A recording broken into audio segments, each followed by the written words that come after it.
We don't have a vice president.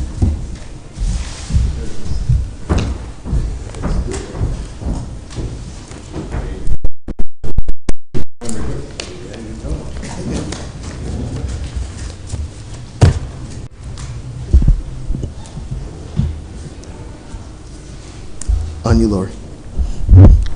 Okay.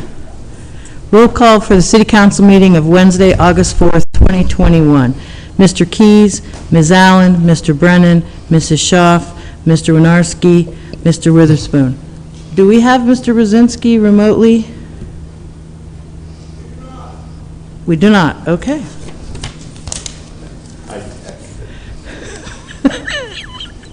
Okay. Silent meditation, pledge.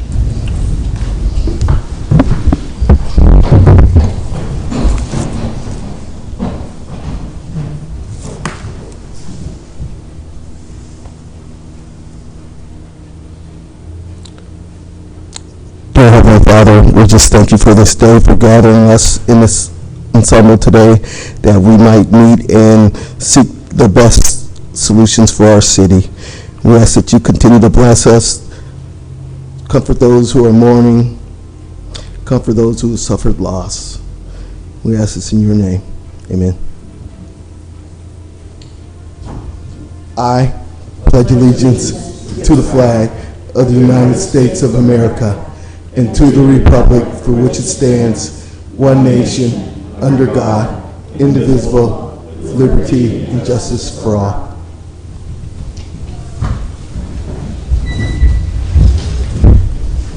Approval of the minutes from the July 21st, 2021 meeting and bills for payment August 6th and 13th. Ms. Allen, Mr. Brennan, Mr. Keys, Mrs. Schaaf, Mr. Winarski, Mr. Witherspoon. We have the mayor's mid-year report. Very happy to be with you today. Good to see all of you. It's nice to be together first. We will continue to be able to do more and more of this going forward. But that new Delta variant of the life-threatening COVID-19 pandemic continues to make our lives a little bit challenging. But things do seem much closer to normal now than they were a year ago. That's good to see. Oh, I'm sorry. Thank you. I forgot to turn my mic on. For instance, Officer Pete Mitchell took Renee and me around to the 14 National Night Outs events across the city of Erie last night. I got home, I can tell you, I got home a little after 9 and I went right to bed. But it was very enjoyable. It was great to see so many people, a lot of people I hadn't seen in a year and a half. That was really wonderful. We did take some precautions along the way. For instance, we did disinfect our hands, thanks to Renee, after every stop before we went to the next stop. I want to thank you all for your help on previous budgets. With your help over the last several years, we've really pretty much eliminated the city's three major financial problems. And just to review those briefly, the first one, by correcting the interest rate assumptions in the city's pension plan, you stopped the city's pension costs, which were growing at about $2.4 million per year. That was additional expense that you eliminated. Second, by paying down the city's debt with the money from the Erie Water Authority's lease prepayment, you brought the city's debt, which had been ignored and grown for 30 years, under control. It's now very manageable. The city's largest expense is employee salary and benefits. In fact, that accounts for about 87% of the city's budget. By approving the contracts we negotiated with the 4 unions so far, you've significantly reduced the increases in salary and benefits. And we need to continue working on that as we negotiate with unions, because the next 2 we'll negotiate this year and next year have not gotten that reduction in salary increases yet. So thanks very much for all your help with this. By addressing these 3 major financial problems, you've allowed us to create a new priority over the next 5 years. And that new priority is bringing more good family-sustaining jobs to Erie and bringing more people to Erie. I know you all know that over the last about 50 years, the city of Erie has lost 40,000 people that used to live here, pay taxes, and go to businesses. Most of them actually just moved out to the suburbs. They didn't leave Erie County, but they left the city, which hurts us. there's a huge number of good family-sustaining jobs that exited with those people as well. You received this 11-page review of the city's finances, which is through June 30th of this year, and I want to make a few comments on that. First, you'll notice on the very first page of the report, after the two kind of cover pages, the last line, which is operating transfers, the last line of the revenues, which is, you can see, is operating transfers. If you follow that over, you see it shows a loss of $6,320,000. And related to that, under expenditures, if you look at the second last line there, the operating transfers to debt service, actually, we expect to be almost $4.5 million less than what was budgeted. That is because earlier this year, you approved using the Water Authority money to pay down the debt, and that kind of threw a curveball at this. You won't see this kind of thing in future meetings. We do expect to receive about another $2 million in operating transfers, and that is basically from refuse and sewer paying their fees to us. So the net difference in those two lines is slightly positive for the city, but they do kind of stand out, so I just wanted to talk about them a little bit. As you can see in the bottom line on page 1, the very bottom line, our excess revenue over expenditures year to date is $18,800,577. See that? So we've collected more than that we've needed. We will need that for expenses going forward. Our projection over in column 5, you see the projection as of 12/31/21, is that we'll have a surplus this year of $21,192. So obviously it would be nice to have a bigger surplus, but it's better to have a projected surplus than a projected loss. And then for the next 4 pages, it gives you detail on the general fund revenues. So that's pages 2 through 5. I'm not going to go over those in detail. Certainly we can answer any questions you have about that. And then the next 3 pages give you some detail on general fund expenditures. And obviously you can see any variance might attract your attention to have questions on any of that. So finally, with regard to this report, I just want to talk about the final 3 pages. The first one shows sewer fund, which is our biggest concern right now. It's not a huge concern, but it's our biggest concern among these 3 items. The revenues is based on water usage, and the flow has been significantly decreasing in water usage. And some of that might be because we have less people. Some of it might be people are trying to control their expenses. The one thing I hear a lot is that people aren't watering anymore. I mean, I'm the exception to that. I water literally every day. I have a set to go off every night. But that's significantly decreased. As you can see in line 4 under sewer fund revenues, we're projecting a little over $1.1 million less than was budgeted there. And at the bottom line under variance of the grand total, you can see is we're projecting about $712,000 deficit in that. So we'll talk a little bit more about that in a minute. The next page is refuse and recycling. As you can see there, we're projecting $193,632 positive variance there. The interesting thing here is that people are putting up more large items for pickup than we really anticipated. You can see in line 4 under expenditures, which says it's called service, we've had about a $258,919 increase in the expenses, and basically that's the tipping fees we have to pay to dispose of large items. That's the only thing that kind of stands out on this report. Finally, the golf fund, the very last page, revenues expenditures we're projecting as net positive, a little over 84,000, almost 85,000. That's largely the result of the great summer weather we've been enjoying and people getting out and golfing a lot.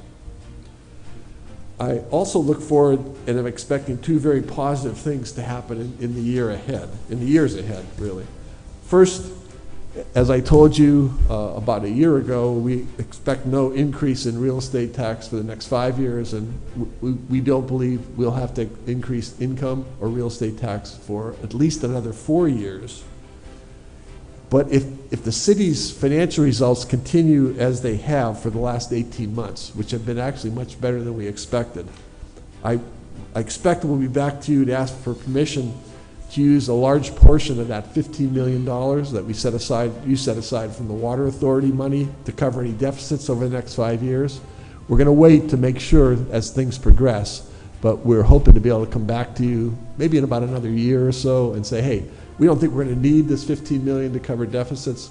Can we use more of it to pay down debt to extend the number of years we don't have to increase real estate or property taxes? There's also some funds coming from ARP, and I think you're all aware of this, but that may help us cover future deficits. Basically, the fees, what we can apply for out of that money we're getting from ARP is money any money that we feel we lost because of the pandemic. We can recover that.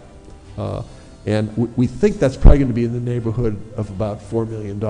We don't have a definite number on that yet. We're still working on that, right, Paul? Correct. Yes.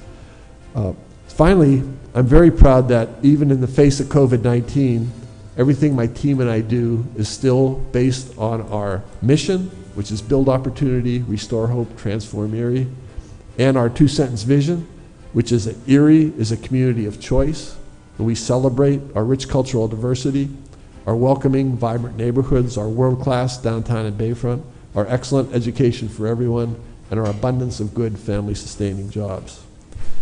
I also continue to strive to be open, honest, transparent, and accessible with you and really everyone in the city, including discussions of the city budget. Even though the city will face unique financial challenges, I'm sure, that we can't even anticipate, they'll probably come in the future, we also have a great opportunity right now by two very unique situations we have. First is the huge financial rebound that we believe we're going to experience in the private sector once COVID-19 is really totally under control. I think there's a lot of momentum build up there, and once people feel safe, I think we could really, really start moving forward. And then, as you know, we're also getting the $76 million from ARP, from the federal government, to help us rebound from COVID and to help the people most impacted by COVID. We've already received the first $38 million. I think you're already aware of that. We set that into a savings account now. It's earning interest until we can decide the best way to use it. And obviously, you will have the say on exactly what we do with all of that money. We'll also receive the second $38 million around this time next year. So we will not spend any of these funds without your support and approval. And you'll hear much more about these opportunities in the weeks ahead. That concludes my overview of the 2021 mid-year report. Paul and I will be happy to answer any questions you have, and we look forward to presenting the 2022 budget to you in a couple months now.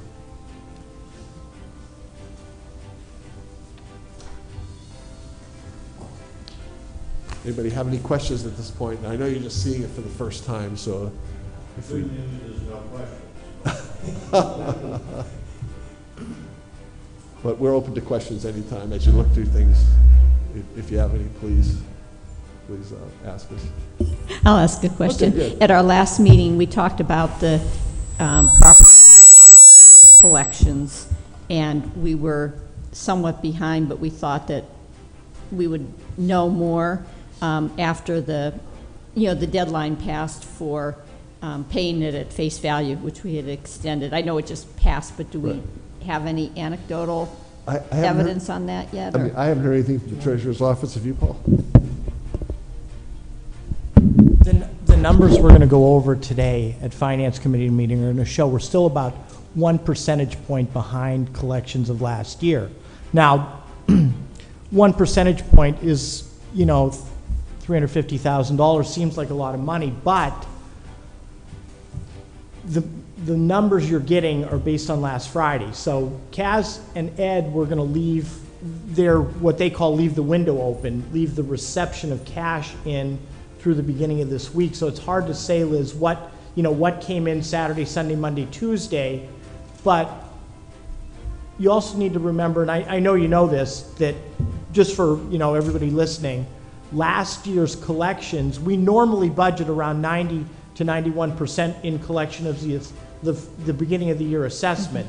Last year's collections were the highest they'd been in about 10 years, which I know doesn't sound right with COVID, but it actually was. So we collected almost 92% last year, and we're on pace to be pretty close to that. So right now, we're a little behind, but if the second half of the year collections come in, we should be fine, and we should actually be, again, one of the best couple years in the last 10 years. Okay. Yeah, I was just kind of asking it because we had heard that in our meeting, but I thought maybe since the mayor was doing a lot of people watch this, it'd be good to let people know. Thanks. Oh, yeah, it's a timing issue. Okay. Mayor, I had an issue or a question, and it doesn't make the answer now, but we had that discussion a couple weeks ago about the drainage and the stormwater, and that, is that had anything to do with the sewer fund deficit? Is that any connected, or is it going to be future connected? I don't think it's connected to the Okay. sewer fund deficit, but obviously it would be another source of revenue that would help overall. Okay. And the problem is right now, we have some serious problems with drainage and Yeah. water. And, but we have no mechanism set up to deal with that. And that's what this is designed to do.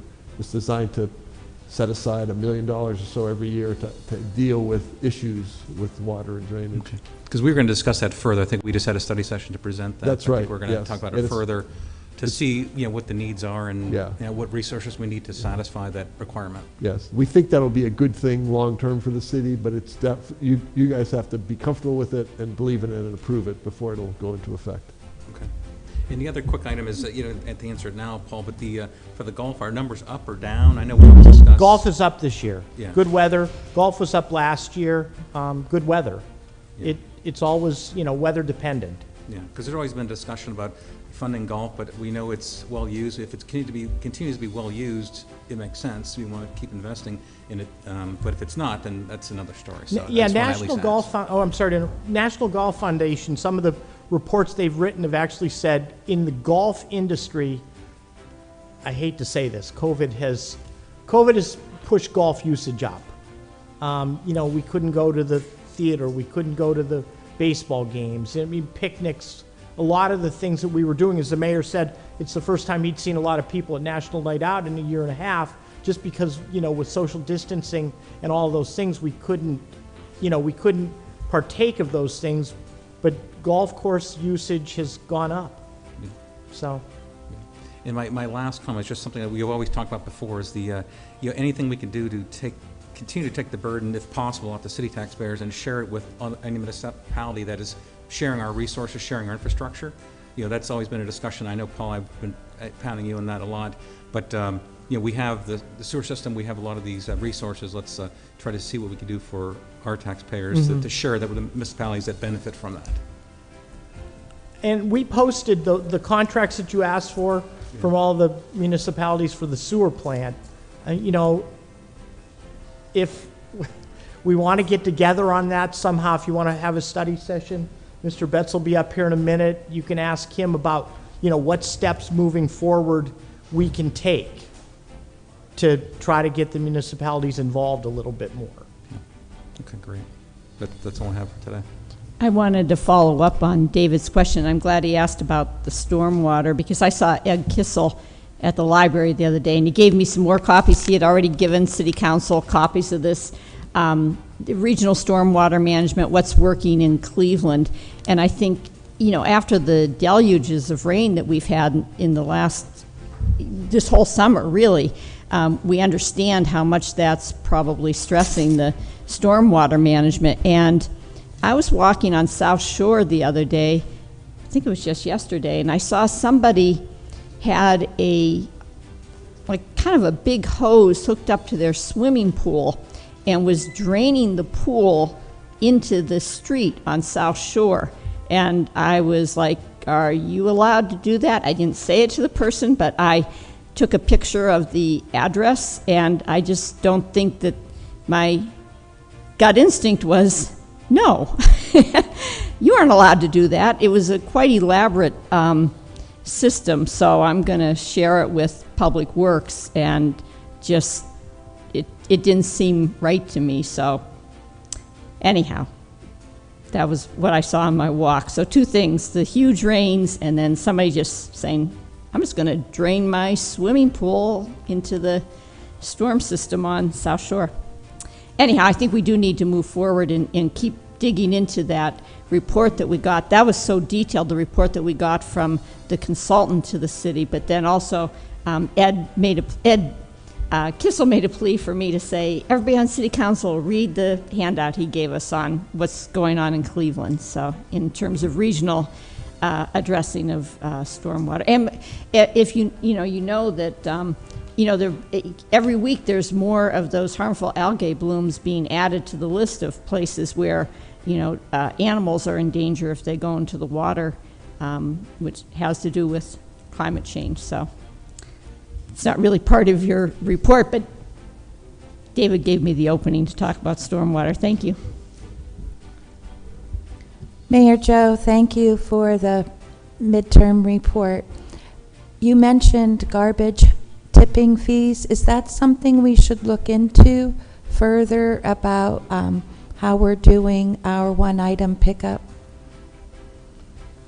I'm not sure what you mean by look into further. I mean, Well, like changing it up a little bit, doing a study session to see, if it's really...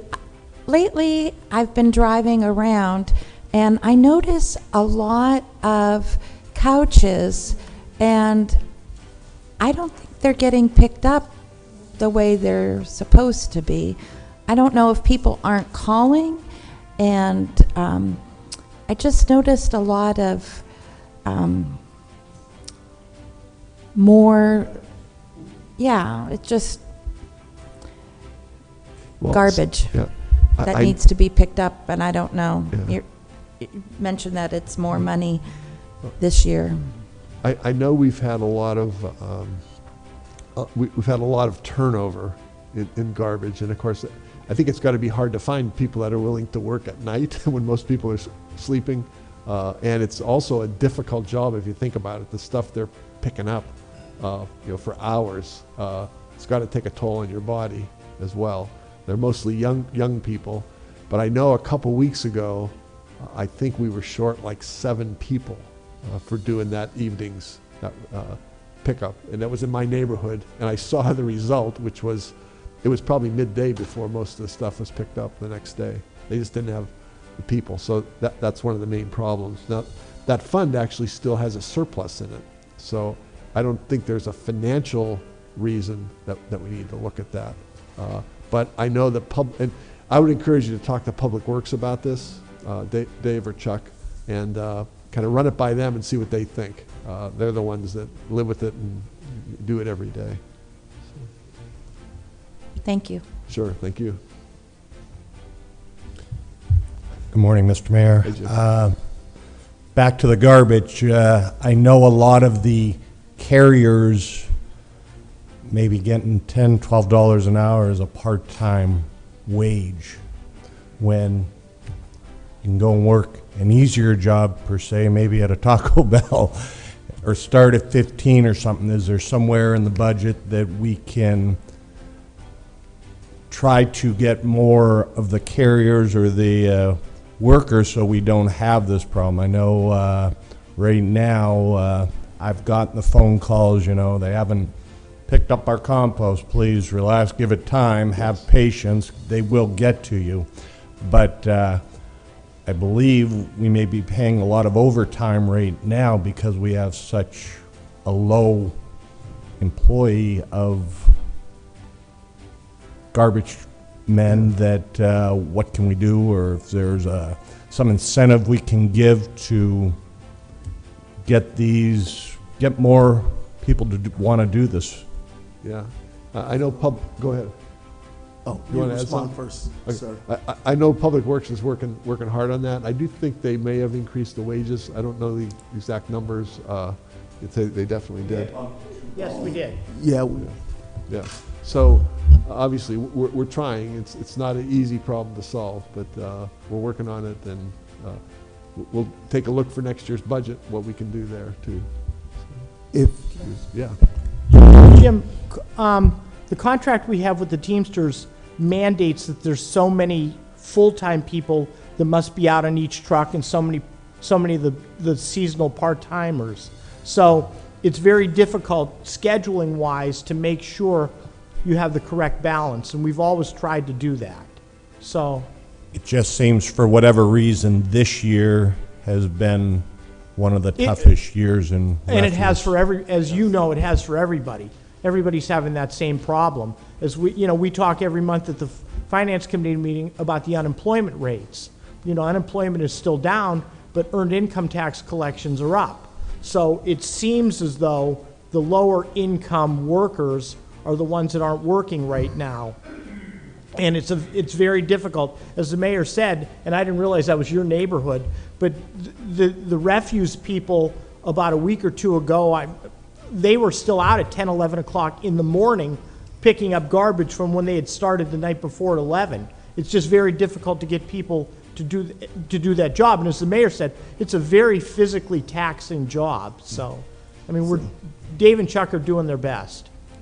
And it would be great to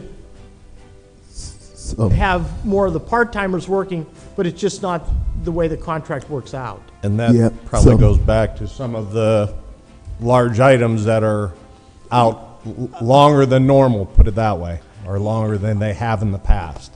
And that could very well be, Kathy, I don't know the exact situation you're talking about, but my pickup is on Wednesday, and it's possible my son was only home on Monday, and I put the couch out 2 days ahead of time, and it sat there. I don't know. I don't know the situation. Or maybe people are just putting stuff out. I can't answer that. But I know that we have somebody up there answering the phones, and when you call, there's the big question. If you call, did you call? If you call that line, they will ask you, what's your pickup night? Please put that out that night, and we will absolutely schedule it for that week. And if they're already full, they'll put it out for the next week. So I know there's a tight schedule, and they work on that. So I'll have the last word. We're going to have to move into the public hearing. It's 9:32. If I'm correct, that one of the things that ARP funding can be used for is for supplementing what they call them necessary workers. And maybe that's something that we could look into in order to stay competitive, actually supplementing, their wages with the ARP money for a duration of time. That's certainly something to look at. Attorney Betza, the floor is yours. Thank you. Yes.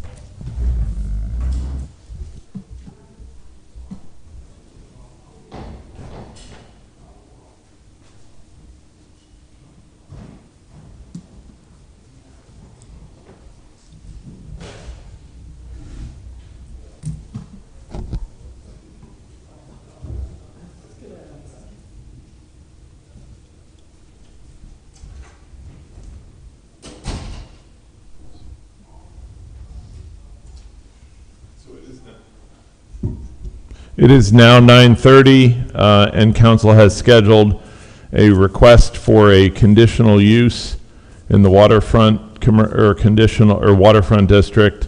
The request is from PE Real Estate Holdings LLC for construction of three three-story townhouse buildings for a total of says 12 units, but my math is 3 times 3 should be 9. So we'll hear from PE Real Estate Holdings as to exactly how many, but there's a request for some townhouse buildings in the waterfront district. Is anyone here from PE Real Estate Holdings?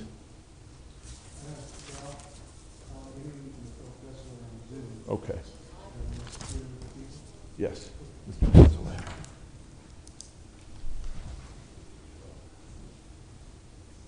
Here, I'm Philip Jezaway, and also Raphael Pangolin, and there's the architectural designers on the phone as well.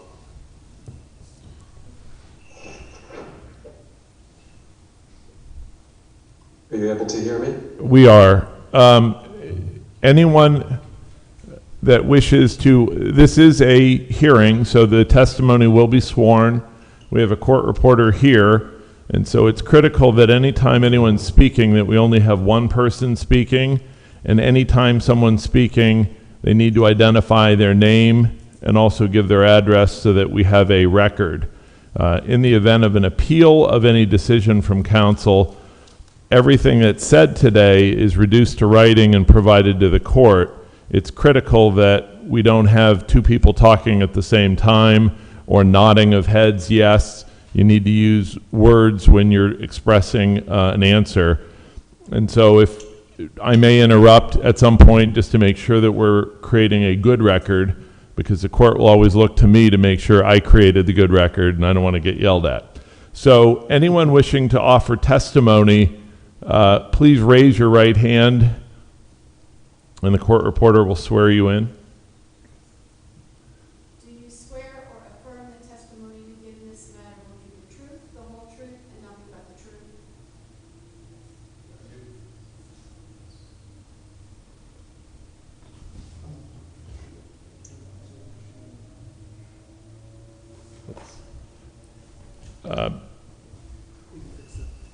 Okay. No, we're good. We're good.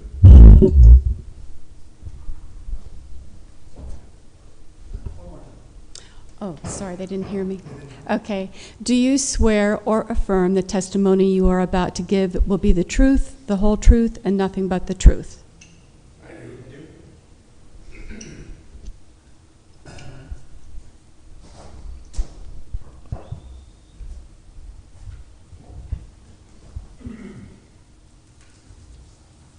Mr. Jesway, were you able to hear that?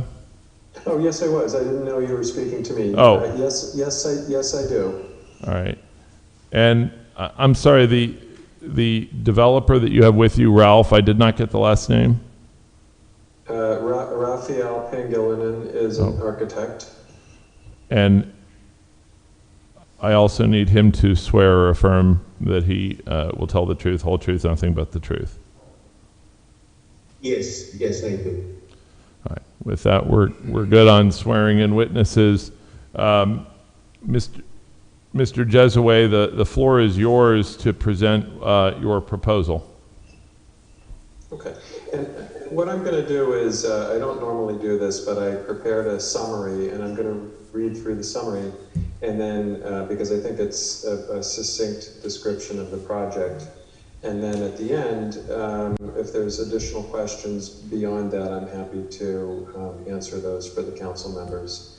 And I wanted to start out by thanking the council for its time and attention today. The enclosed application proposes a new townhouse development in Erie's West Bayfront neighborhood on 4 existing lots that span the east end of the block that's bounded by Front Street, 2nd Street, and Poplar Street. 3 of the 4 lots are currently vacant, and 1 has an existing home that will be demolished. The proposed project conforms to the waterfront residential city zoning standards and does not seek any variances. This site is actually located across the street from the little Ostergaard red brick office building that's on Poplar Street as well.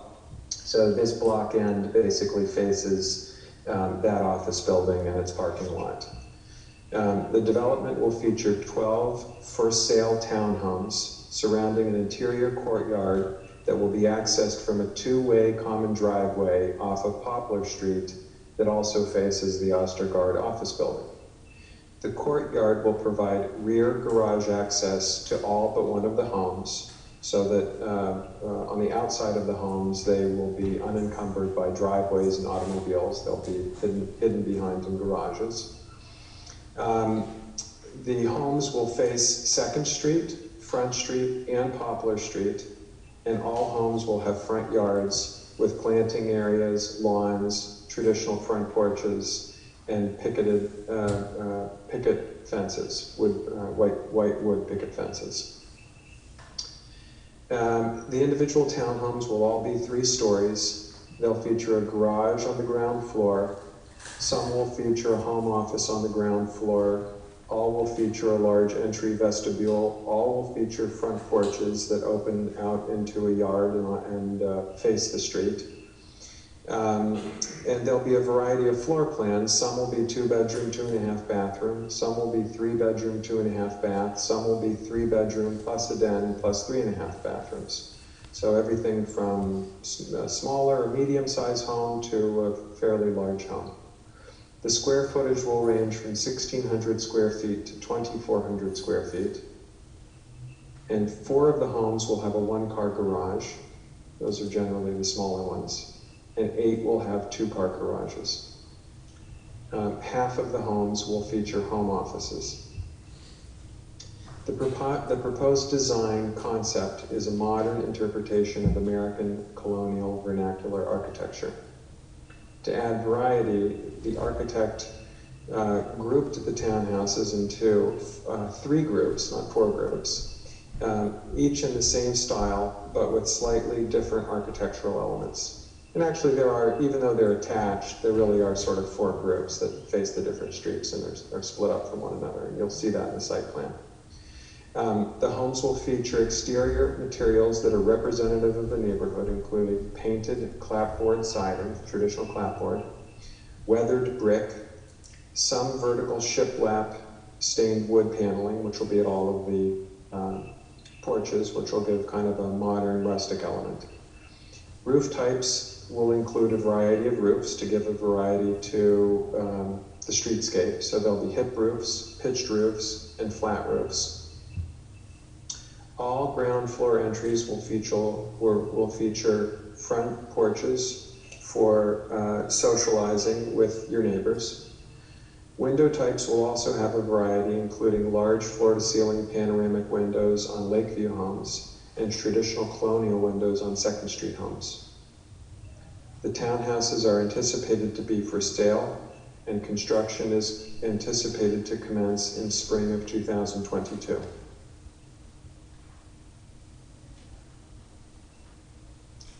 And that is a succinct description of the development, and I'm happy to elaborate on any or all of the elements for the council members.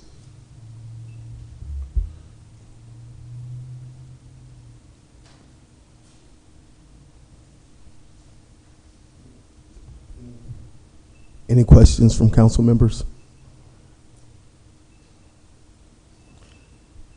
So what's the expected price points for the units? Well, we don't know exactly yet, but I suspect it'll be somewhere from the 300,000s to the 400,000s. And where in that range, we don't know because we haven't finalized our construction budgeting.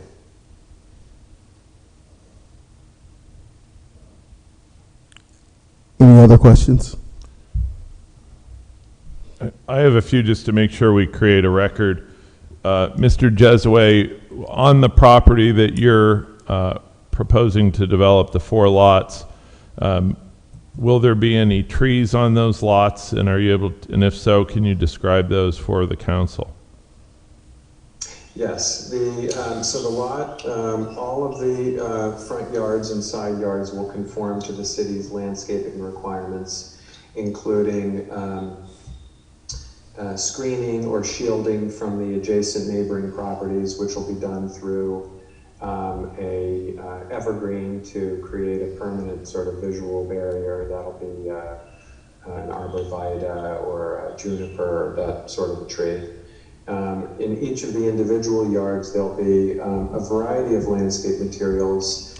There'll probably be a walkway that'll go up to there will be a walkway that'll go up to the front door. On one side of that will be a green grassy area with a large tree in it. They'll initially be smaller when it's planted, but they'll probably be planted at 10 to 12 feet of height. That will be a river birch, clustered river birch, which is sort of a wispy, pretty colloquial tree for the area. This block also is full of river birches, so it'll kind of continue the rest of the landscaping from this block. There's some actually very mature paper birches on the street, which are beautiful, or on this block. And then the other side of the entry will be a garden area that'll be a variety of herbs and flowers and small shrubs that people can sort of have their own control over and plant as they wish. But the community, because it's a townhouse community and in close proximity, will have some regulations on what happens on the larger portion of the lot. So people will be required to keep that as a lawn. There'll be a landscaping service so that those lawns are always maintained. Same thing with the trees. And then people will have their own ability to do their own little flower garden at the entry, and people can do with that as they see fit, so that it minimizes, potentially negative impact on the neighborhood and the immediate neighbors if people don't take care of it. Thank you. We anticipate also creating little private yards. So, what we like to do here is put, and what we have in our plans, is picket fences that are around each of these individual yard areas, because there's a substantial required setback off of 2nd Street, which creates a 15-foot front yard, which is, fairly generous. And these homes are about 25 feet wide, so, if you live in a big house, it's like a postage stamp, but for the neighborhood, it's a decent-sized front yard.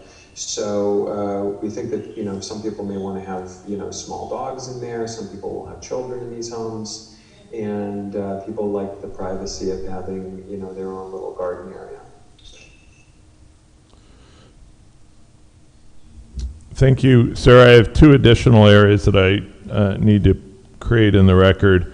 The city's ordinance contemplates lighting and at least raises a concern about outward shining lighting. Will there be lighting on these properties, and will any of those lights shine outward, or will they shine downward? So there will be 2 different types of lighting on the property. There will be, I'm talking about ambient light from outside of the home, not interior lights. So there'll be a porch light, which will be like a normal porch light. It'll be an overhead light. It'll be either an overhead light or a sconce. If we make it a sconce, it very likely will be an up and down sconce, not an ambient sconce. And if it's a ceiling light, it'll very likely be a down light. But it could also be an ambient light. The rear of the property, in between each of the parking garages, will also have lighting. That lighting will be partially for ingress and egress for vehicles and for pedestrians, and also for security to some standpoint. Those lights in the rear will be shielded from all the neighbors, because those will be at or below 10 feet of height, and they will be in the rear and totally eclipsed from really any residential property, including the immediately adjacent neighbor, which has very few windows due to their proximity to the property line. And of course, we'll also have screening in that area. There is something that I haven't addressed yet, and I haven't dealt with because it's outside of my sight line, my property. But there there's actually an electric pole that is on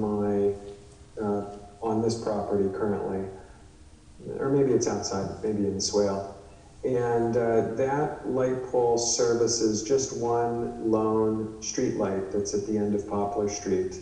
So there's probably, at least one light post, or one electric line, and a couple hundred feet of lines going to serve an institutional light at the end of the road. And so I'd like to work with city engineering and assuming engineering administers sidewalks, on the reconstruction of the sidewalk that's outside of my property line, to look at doing some street lighting there. Thank you. Lastly, Mr. Jesaway, will the ordinance also addresses some issues with refuse and storage of refuse? Will there be any dumpsters on the property? Well, this is a discussion that I would have with your municipal waste authority. A project that's this size is right in the middle of where you would have a dumpster. In many communities like this, because this site faces onto several streets, people simply bring their garbage to the curb in whatever the normal fashion that a single-family home would.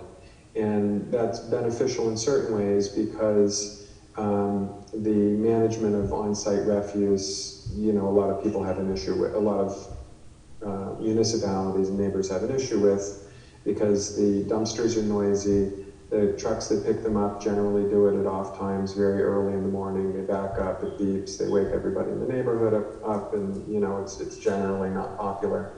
So, and it's a pretty tight site, so we don't have a ton of room for a big garbage room and dumpsters.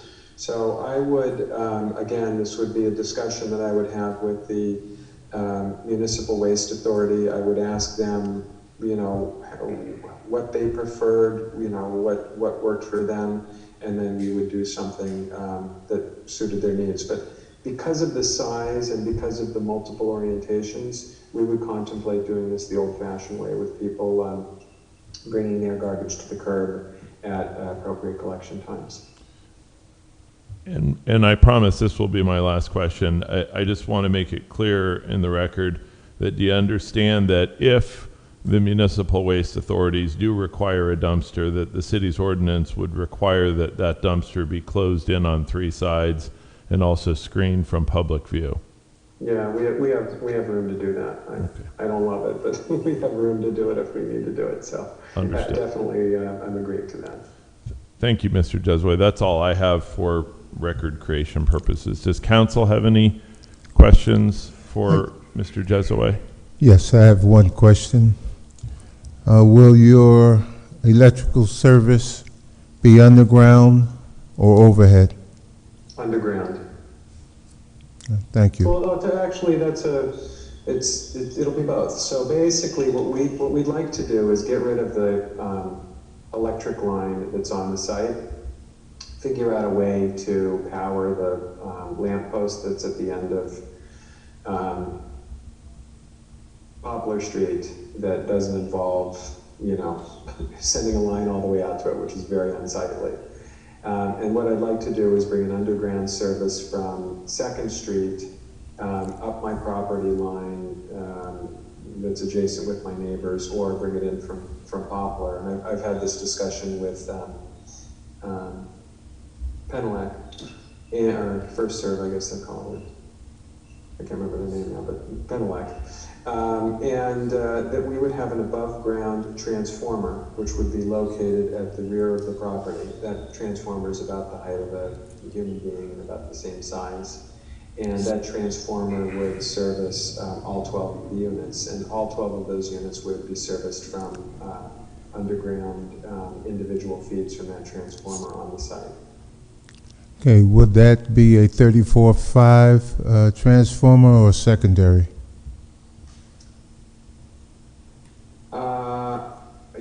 That's beyond my pay grade. I'm not entirely sure what the distinction is, but this would only be, there would not be a transformer on any of the adjacent light poles. So this would be the only transformer servicing the property. I believe it would be a single phase transformer, and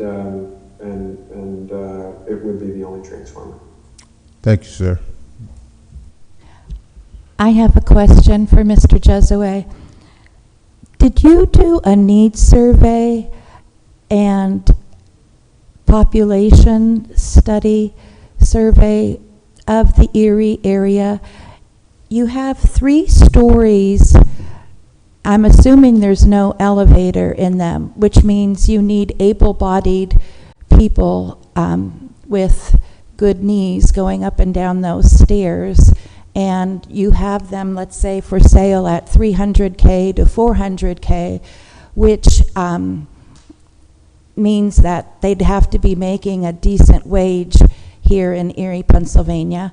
And there have been a few condos for sale in that area, 2 in the last month. Basically, I'm thinking able-bodied young people, how many are there making that kind of money in Erie? I don't know. But I do know a lot of young families right now are out in the Summit Township area, which I wish I could bring them into Erie. But I was just wondering. I haven't done a study for it. Probably if I did a study, well, here's the thing. You're talking about 12 homes. And the reason that I'm interested in doing it is I don't see anybody else doing any supply. And I think that Erie, with a population of 100,000 people, can absorb 12 homes, in the urban core. That I know of, there are not any other for sale housing developments, in and around the downtown or, even larger sort of Erie municipal area. I know that there, as you go further out 38th and into areas of Mill Creek and further south there are, but in the city limits there is very little supply, and this is more of a case of if you build it, will they come? And I'm sort of betting that with views of the lake and a nice walking neighborhood, at the start of the city's promenade, arguable walking distance to downtown, that we'll get people for this. I can tell you that everybody who I've talked to has your same comment about the stairs, and it's not just you, even in other areas, townhouses, they have 3 sets of stairs, or three levels generally.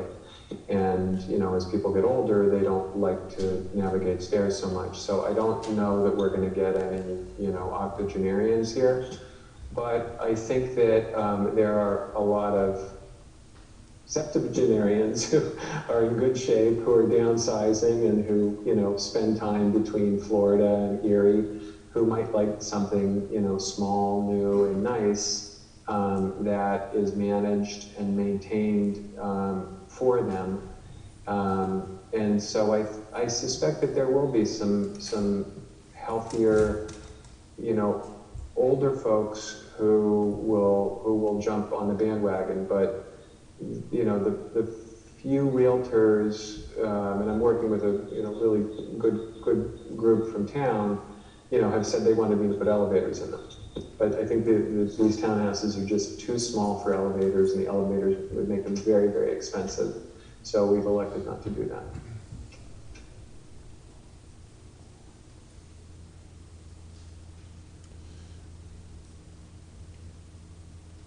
Thank you, Mr. Jesaway.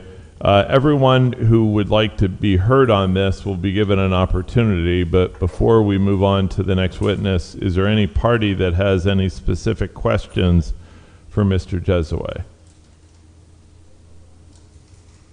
Sir, if you would come forward.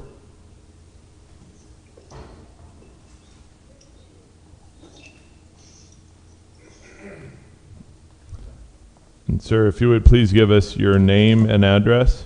Yeah, my name's James Hartwell. My address is 1007 Ravine Terrace, St. John's, Florida, 32259. I'm the owner of the adjacent property at 714 West 2nd. All right, sir, and you'll be given a chance to tell us what you think, pro or con, but this is just right now for questions of Mr. Jesaway. Yeah. The floor is yours. Yeah, so Mr. Jesaway, I got a few questions. One, the way that the property is laid out is currently on Port Authority property, is that right?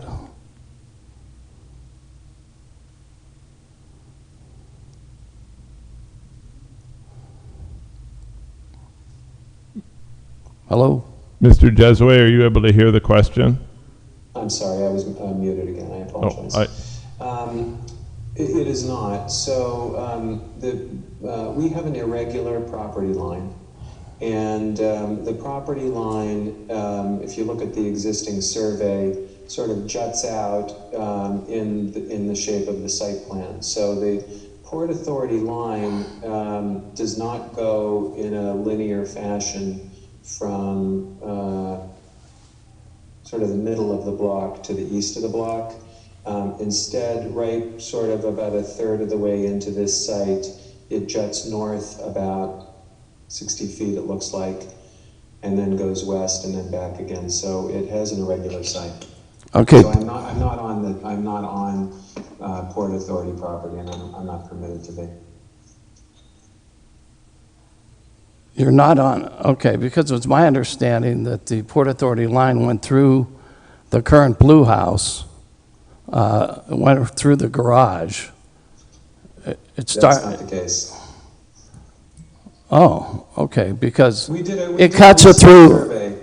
okay, cuts through my property, and it cuts through the properties to the west of me. So it does cut through this property, but when I say it cuts through your property, it's not, it's not my property. If you were to take the line between our properties and bring it all the way north, there's a substantial amount of that property outside of my lot line that is Port Authority property.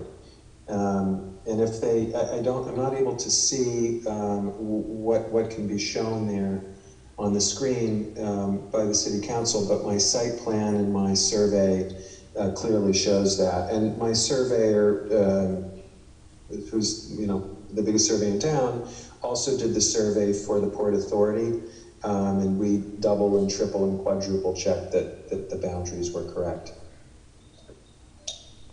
Because all this time, I thought that was the Port Authority property behind me. So It is where you are, because where you are, so you have to look at the, there's a diagonal line that starts about the middle of the block. And the diagonal line going to the west. it starts at Liberty. Yeah, it may, I think it actually curves though in the middle of the block, but I may be forgetting. But that diagonal line, right after about, let me just see here, about 40 feet after your property, juts way out about another 60 feet or so.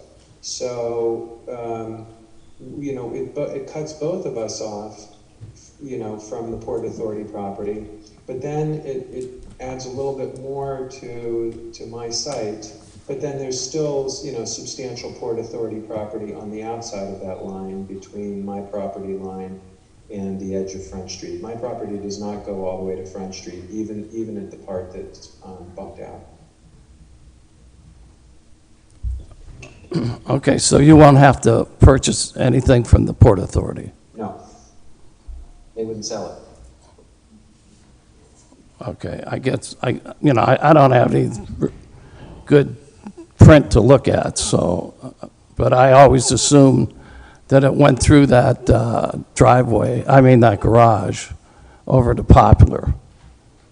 And The council people have my contact, and I would you can feel free to get it from them, and I'd be happy to share the survey and the rest of the stuff with you, and then we can see, and I'd be pleased to make your acquaintance anyway.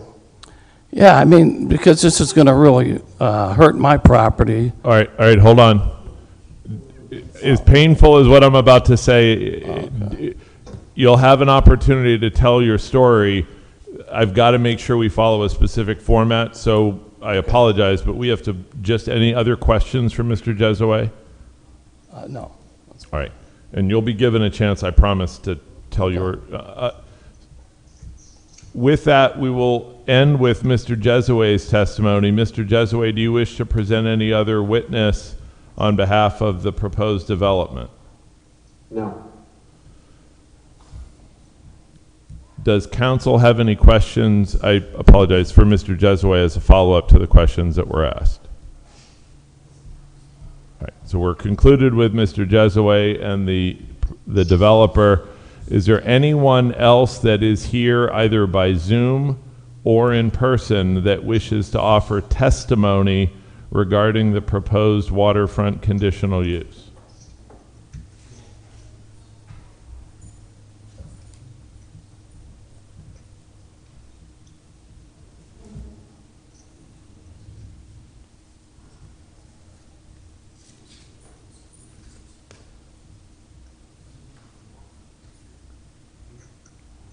Mr. Harbaugh, did you wish to testify? Yes. Okay. Because no one else has indicated any desire, so sir, the floor is yours. You can tell council whatever you would like to tell them. I just want to make sure that the council's aware of, you know, if you look at where he plans on building, I'm going to have zero view on the east side of my property. And unfortunately, where he's building is the only view of the bay, okay? Because right in front of me, from my place to Popular, it's all overgrown. There's no view of the bay. When I built my place, I made sure that everybody had a view, the two adjacent apartment houses next to me. I stayed in line with them so they had a view of the bay. And this way, I'm going to have a very thin slice of the bay, which I can't even see now because of that thin slice that I would have. It's all full of trees. So when he puts that, especially that three-story building, it's going to knock out any hope that I have of seeing the east side. So it's just, I just want to make the council aware. And it's not only me, it's people in the area and the people behind us where they can get a view of the bay. Also, it's going to turn Front Street into a parking lot. I just see right now cars everywhere because they're not all going to park, in their designated parking area in their house. So that's my two biggest complaints, is that it's going to turn into a big parking fiasco down there. I'm losing my view along with many others. And I have nothing against them building on here. But, with that standalone three-story, two townhouses, that just knocks me out of any view. So, and me and others, adjacent to me on the west. So that's my biggest concern. Thank you, Mr. Harbaugh. Does council have any questions for Mr. Harbaugh? I do. Name and address. What's your address again? And because What you gave your Florida address, but what is your Erie address? 714 West 2nd Street. Okay, and so you live there part of the time or you rent? I'm not sure. I live there part of the time. How much time do you spend in Florida? Most of the time, Thank you. I just was curious because you gave your Florida address when you came up here, so I thought that was your primary residence. Is your Florida home your primary residence? Yes, it is. That's Okay. why I gave it. Pardon me? Yeah, that's why I gave it. Thank you. We're under oath, right? You are. Okay. You're doing fine. That's why I gave it. You're good. Otherwise, I would have said 714 West 2nd, You're good. One more moment. Mr. Jesaway, do you have any questions for Mr. Harbaugh with regard to his testimony? No, I would just point out that this development is to the west of him. It's to the left. So there's nothing that's obstructing the front of his view. Right.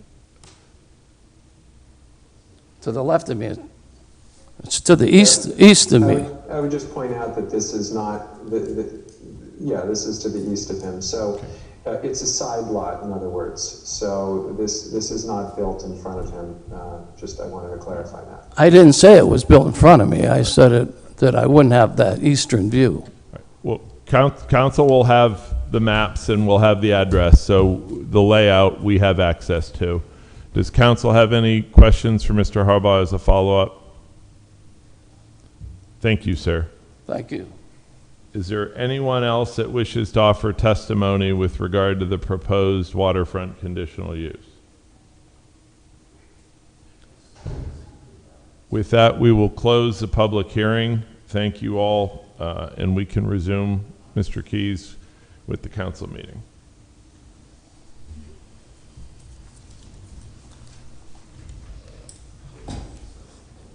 Thank you, Attorney We Betzel. appreciate your time.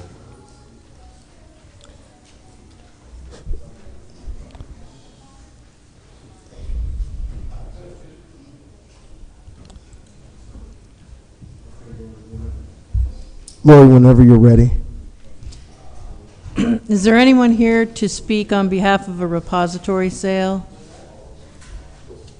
Mr. Fiore or Mr. Ward, are you present Zoom-wise or in person? Is there anyone here to speak on behalf of a repository sale? Once again, is there anyone here to speak on a repository sale? Okay. We're asking if anyone's here to speak for repository sales. Yeah, we could go to public comment now.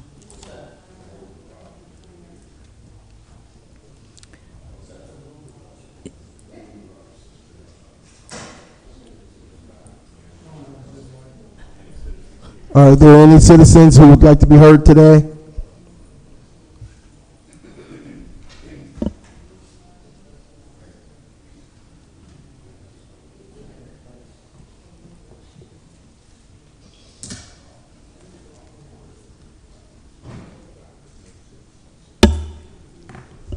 We could go on to ordinances for final passage.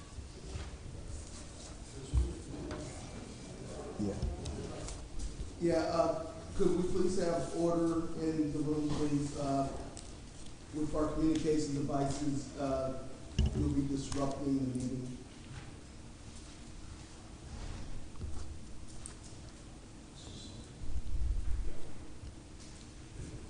Lori. Council file number 16236, official ordinance number 41, 2021, an ordinance appropriating the sum of $25,000 in the City of Erie Bridges and Streets Fund from unanticipated and unappropriated fund balance. Sponsored by Mrs. Schaaf, seconded by Ms. Allen. The council file ordinance number 16236, and now known as official file ordinance 41, 2021, be finally passed by City Council. Ms. Allen, Mr. Brennan, Mr. Keys, Mrs. Schaaf, Mr. Winarski, Mr. Witherspoon. City Council officially pass file ordinance number 41, 2021 by 6 yeas, 0 nays.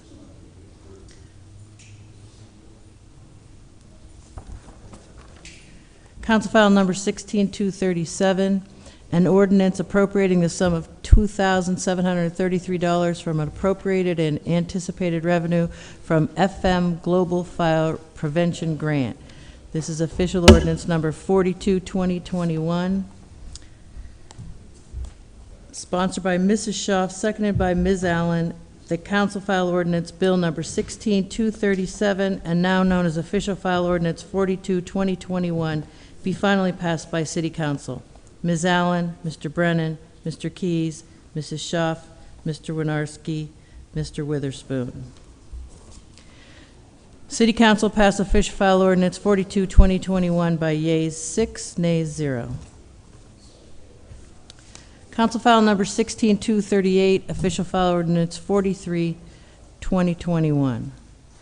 Did I go out of order?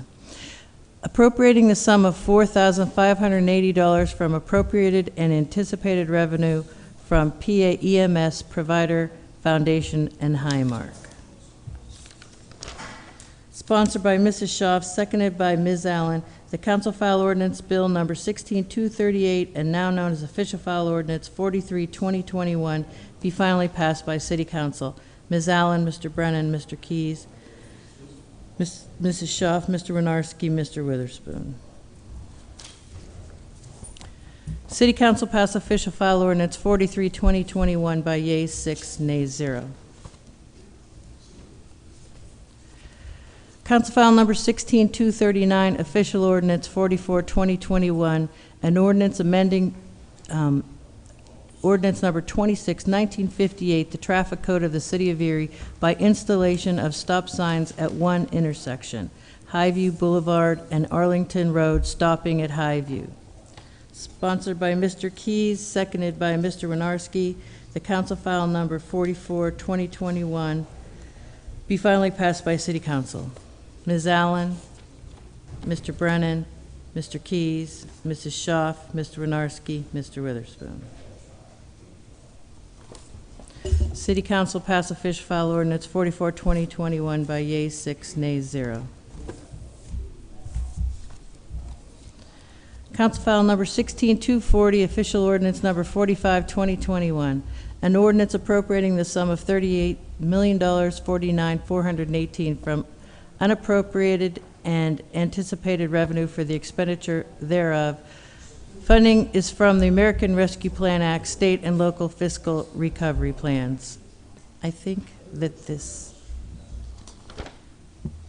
sponsored by Mrs. Schaaf, seconded by Ms. Allen, the Council File Number 16240, and now known as Official File Ordinance 45, 2021, be finally passed by City Council. Ms. Allen, Mr. Brennan, Mrs. Schaaf, Mr. Winarski, Mr. Witherspoon, Mr. Keys. City Council pass Official File Ordinance 45, 2021 by yeas 6, nays 0.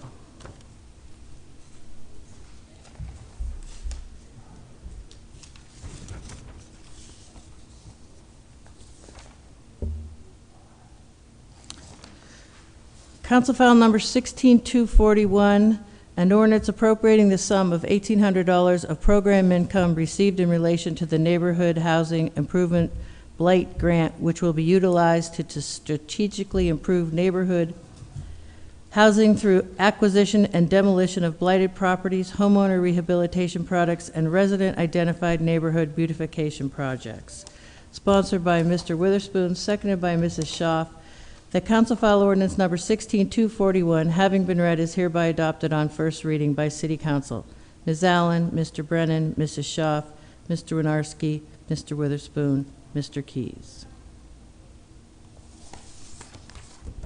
City Council read and adopt Council File Ordinance Number 16241 by yeas 6, nays 0 on first reading.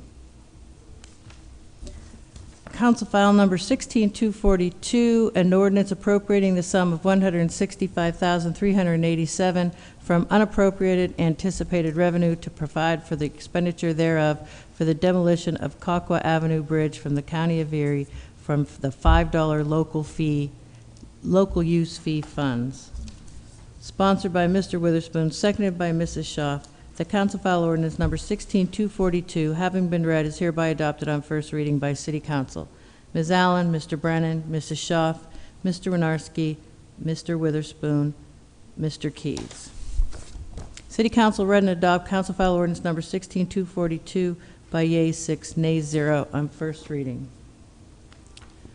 Council File Number 16243, an ordinance appropriating the sum of $52,479.38 in the City of Erie General Fund, Office of Local Match from anticipated and unappropriated revenue.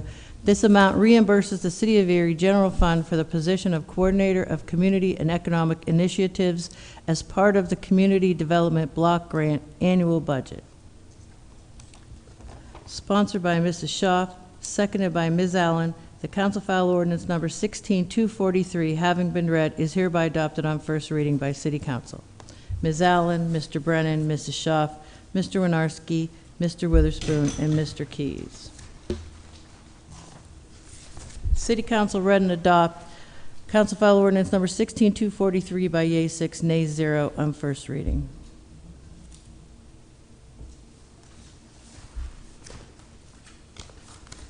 This takes us to new business.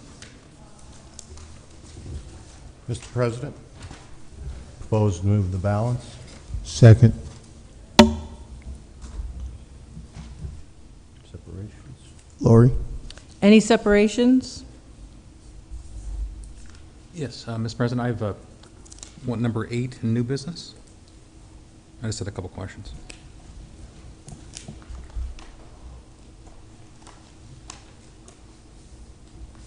The Hallman easement. The Hallman easement? Yes. Okay. Any other separations? Moving the balance of the agenda, Ms. Allen, Mr. Brennan, Mrs. Schaaf, Mr. Winarski, Mr. Witherspoon, and Mr. Keys.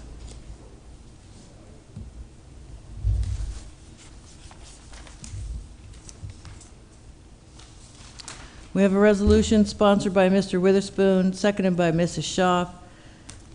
The Council of the City of Erie, the proper city officials be and are hereby authorized and directed to execute an easement agreement between the City of Erie and Dave Hallman Hyundai, 2104 State Street, Index number 185002314 for a roof overhang projecting into the right-of-way of State Street in compliance with the attached engineer's meets and bounds description and drawing. Discussion? Yes, I had a question. I definitely support the project. It's an investment in Erie. But I don't know, is there anyone here that can answer any questions about the, because what I was going to ask is, is the extension just for window screening, or is it a design feature? Renee, do you know if anyone? Jake was. Okay. Yeah, it's just a small detail. But in looking at it, there's an overhang over State Street, and it looks like it's kind of going, of course, it's going over the sidewalk area. I wasn't sure, because I see some big windows there. Would the diagram help? Yeah, well, no, I could see the diagram. That's what I was looking at. I could see. Then also, I don't know if it was a drawing error, but it looks like the sidewalk is sloping, like right in front of the windows there. And just a detailed question. Again, I don't even have to answer it to get the vote for it. Guys, just cut a question looking at the detail. So, okay. I don't know if anyone else looked at it that closely, but. I just drove by. Okay. So. Relying on your expertise Yeah. to ask the right questions. Yeah. Voting on the resolution, or do we want to wait? Ms. Allen, Mr. Brennan, Mrs. Schaaf, Mr. Winarski, Mr. Witherspoon, Mr. Keys. Motion passes 6 yeas, 0 nays.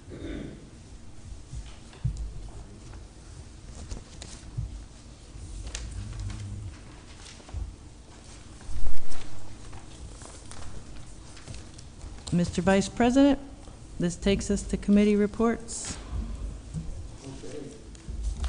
Okay, we'll start all the way on the right with Miss Allen. Thank you. The first thing I wanted to let the public know is that we received some communication from the county, and they are working on a plan to, I'm going to just read the words, build the capacity, which would eventually lead to the creation of a new Parks and Recreation coordinator at the county level to make sure that we are making maximum use of our parks and recreation facilities. And I reached out to the county planning office hoping that maybe we can have a presentation from the county about what they're doing in terms of parks and rec.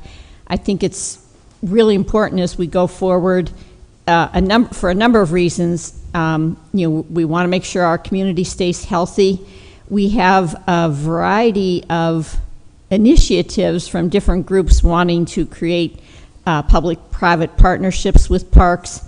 I did a little bit of research to just try and refresh my memory about how the various types of agreements that there are for private involvement in parks. The Adopt a Park program began under the Savacchio administration, then kind of fell off due to funding issues, then was revived by the Senate administration. We just saw that there are improvements planned for Perry Square. We know that the businesses surrounding Griswold Plaza would like to be able to do something. I think going forward, it would be really helpful for us to develop. My colleague David Brennan has thought about it in a broader sense, which I think might be a good way to do it. Public spaces. How do we handle public spaces? And I wanted to let people know, I went to a press conference last week at Erie, sponsored by All Aboard Erie, to announce the formation of that coalition with different rail advocacy organizations that are going to push for better Amtrak service and higher speed rail. But when I rode my bike there, I stopped and talked to some people who were sitting in Griswold Plaza, who I'm not sure that they've been asked for their opinion about proposed improvements to Griswold Plaza. So 3 different groups of people. And I said, if you were in charge of the world, what would you want at Griswold Plaza? Unsurprisingly, drinking fountains, public restrooms, and one man said he would like more trees, which I thought was really neat, green space. I think there's often a lot of stereotypes about people who are either experiencing homelessness or, you know, live in the high-rises downtown. And they did not know I was riding my bike around, and I saw a plastic bag blow away from one group that was sitting on the ground on a blanket. And the man went and chased the plastic bag so it wouldn't litter. So I think we need to make sure we have conversations with everyone who uses the parks. And it was just a very simple request. Drinking fountains, public restrooms, which is what we know now we have it at Perry Square. So let's listen to the people who use the parks. There was, after I came out of the press conference, there was, it was mostly guys who were sitting there, but then there was a woman sitting there. And I asked her about the park, and she said she was so glad that the fountain at Griswold Plaza was back operating. She said pre-COVID, she used to go there every day and pray. And I tried to put myself in the shoes of someone who I believe was experiencing homelessness, and what it must be like to seek that refuge near a fountain, to be able to sit there and have some peace and quiet and pray. And it was unprompted. I didn't bug her about what she was doing. So I just want people, the public, to keep in mind that as we improve our parks, we need to listen to all voices. And also, I think that we can get some help from the county in terms of how Councilman Michael Keyes has a great vision for Roger Young Park. Maybe if we have some guidelines about what we want parks to do, I think it would be helpful. Anyhow, so I did mention I went to the All Aboard Erie press conference. On Monday, this is National Farmers Market Week, and I went on a slow roll from the Little Italy Farmers Market over to some of the urban farms and community gardens, over to 22nd and Parade, and then back through the SSJ Neighborhood Network on the east side. And I will say that the best way often to see the city is not by car, but by bike or by walking. And when I went through the East 22nd Street neighborhood between French and German, and then come back, I think, on 21st, you see the housing that has been established in that neighborhood many years ago. Front porches, landscaped yards, people sitting out and greeting you. And I think, again, if you get out there and you see what's going on, you don't always have the fear of city neighborhoods. On the other hand, and I know Kathy Schaaf does a great job in keeping up with the blight that occurs. There was a fire, I believe, at 25th in Ash, and you look at how, the debris from that house and how it melted the siding on the house next door.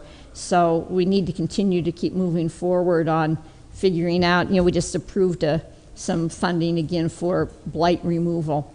What happens to those lots when something is taken out of there? One of the things that people told me about the urban gardens is not every lot is, we hear a lot of people come in and they get repository sales and they're going to put a garden in there, and not every lot is suitable for gardening, at least not for edible gardening, because there was a former boiler factory on 19th Street where the Sisters of St. Joseph Three Sisters Park is, and that could not be used for gardening because of the, nobody knows what's in that soil there.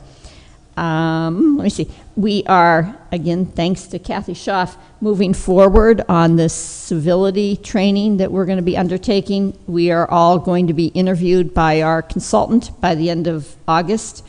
Some people have asked about our progress on the short-term rental ordinance, and we're still looking at it. So we're still trying to inform ourselves about not only what the proposed ordinance is, but how we are going to track people or make sure that they're registered. Let me see. I'm hoping that everybody is paying attention to those reports on COVID by zip code. I'm very concerned that we have a relatively low vaccination rate in the central city of Erie and then in the outlying parts of Erie County. Finally, Spotlight PA, which is a nonprofit news organization, is going to have a free panel discussion by Zoom tomorrow at 5 p.m. If you go to spotlightpa.org, you can register for this. And this is on the status of evictions in Pennsylvania.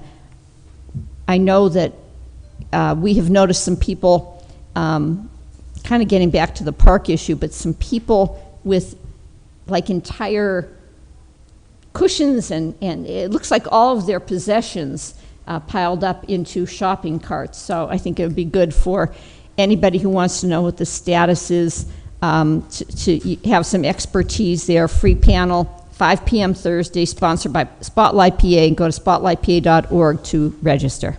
Thanks.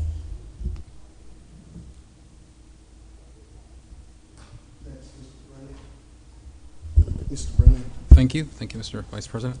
A couple of quick items here. I just want to, first of all, thank the mayor and Paul for coming today to give us the mid-year report.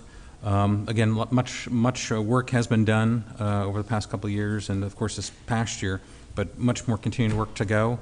So we'll continue to work together, and focus on long-term solutions and investments, especially given the pandemic and the money that's out there. Erie Regional Chamber, we had Amy Murdoch come and speak to us today from the chamber, and she talked about several things I won't go into detail about, but workforce development being one of the important things and how we're educating and meeting the needs of our companies, because there's a lot of companies out there that are busy, but they just don't have the workforce to be able to do projects and do further work. So a lot of construction is being held up in certain ways.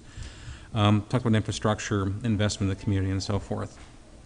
And just last item, I just want to mention, I went to just a couple items with National Night Out last night, had a couple meetings, so I can only go to a couple. But as it was mentioned by others, it was great to have everybody get out. People are just so excited to see each other again. I know it's been happening for quite a couple months now, but hopefully a lot of positive momentum continues and we kind of get through this pandemic. Thank you so much. Ms. Schaaf. Thank you, Mr. Keys. I hope everyone is using the EMTA buses. They have free fares until August 29th. And this is a national incentive to get people to work in an inexpensive way. So you can go to work and save money on gas. You do have to wear your mask, and this is nationally among the buses as well. I was just in the Cape Cod area, and everyone had to wear masks on their buses as well. So let's ride those buses, and the buses operating to Presque Isle as well. Last night I was volunteering at Gridley Park at the Our West Bayfront neighborhood area, and they had a very successful National Night Out. I just love it. It was just like a throwback from time, people gathering together, enjoying Familiar Spirit Band, and all the, they were giving away Meridian Health, I think it was. They gave hundreds of book bags away to the kids, and everyone was just so happy to be out and about. I attended the opening yesterday of the Gateway Art on either side of 3rd and State, and I apologize, I don't have the names of the artists, but they were from California. And the mayor mentioned in his speech yesterday that in it is the word home in 24 languages. And it's really an intricate piece of art. And the orange symbolizes the sun, and the blue symbolizes the water of Lake Erie. So those of you who are down there at sunset definitely know the orange and the blue are just so beautiful, and it lights up at night. And just recently having a loved one in the hospital this summer, you're down and out, praying for the people in there and the workers that diligently work during this time and everything. And to go out and now, you know, see that bright sculpture, and it does make a difference. It really does. Those of you who have been to the Cleveland Hospital, they have such wonderful, amazing artwork, and it brings peace to the patients and their caregivers that are visiting them in the hospital. So that's a wonderful, thanks to the private partnerships. I don't want to leave anyone out, but I know I will because I didn't write it down. So, but UPMC was one of them. But to do that, Craig Newell Welding Incorporated from Cambridge Springs, his fellows were a part of that. So that was like a close industry that really fabricated, did their part, and then the Harding Transportation and William T. Spader, they had all a collaboration of that project. So it took a lot to get it put up, and it really worked out beautifully. And this was after several years. Remember, Liz, we had been to the Plymouth years back and attended the initial conversation of that. So it was good to see it come to fruition. So I wanted to mention that, and the buses. And I'm so thankful that we did set aside money for more demolition. As you travel across Buffalo Road in the 900 block of Buffalo Road right off of East Avenue, there is a place that had burned. And like my husband, every time we drive by, he's like, they haven't torn it down yet. And I have to explain to him the process, and you know, we need the money. So hopefully that eyesore will be taken care of, because it definitely is an eyesore. But I wanted to also address gun violence. And as I was parking my car this morning, they said there was another shooting last night at 1:30 in the morning, 17-year-old girl who had to go to the hospital from the East 11th Street. And while I was away, I listened to the news, and there were shootings while I was gone. And some of this is with underagers, the juveniles who have these guns, and the juveniles who are shooting. And I am so urging anyone dealing with our youth, teachers, guardians, parents, any people out there, get to know these people and really have a relationship with them to try to get them in the right path, because violence is not the answer. I'm urging everyone out there to try to have their children talk to them and give them better choices and know what they are doing, so they're not out at night shooting. Thank you.